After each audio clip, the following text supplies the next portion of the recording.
Bonjour madame, je suis candidat pour vous représenter, je suis le maire. It's just days to go before an election that could change everything in France.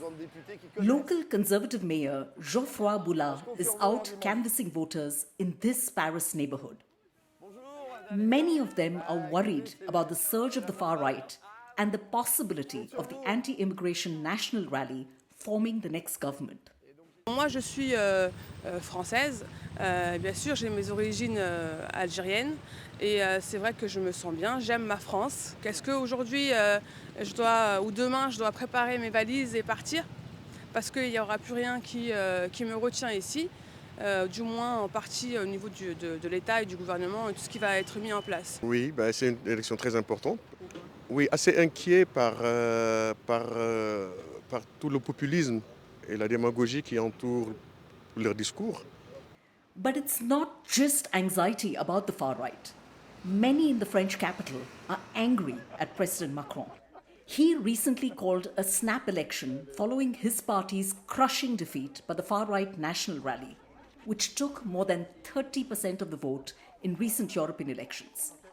C'est une décision irréfléchie, c'est une décision immature. Il a tiré une balle dans son pied et dans le pied de tous les Français et il a mis tout le monde en galère et tout le monde dans la merde, je m'excuse du terme, et on est tous dans la même galère. Je pense qu'il y a un ras-le-bol, surtout très profond, et surtout de l'énervement parce que c'est sous les deux quinquennats d'Emmanuel Macron qu'il y a eu l'explosion de l'extrême droite, alors que c'était une des promesses du président en 2017 et en 2022 de faire barrage à l'extrême droite.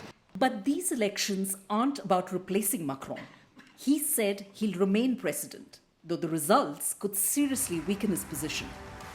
Macron faces a serious challenge from the far right, led by Marine Le Pen and Jordan Bardella, who want to limit immigration and scrap nationality rights for children born in France of foreign parents, and from an alliance of four parties on the left called the New Popular Front. They've come together in a bid to stop the far right.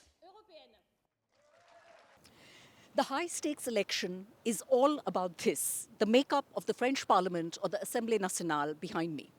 Now, President Macron's centrist party does not have a majority in there. He's been stuck trying to pass laws. But it's unclear whether these snap elections will really change that situation. Now, there are fears that the far right could become stronger in there.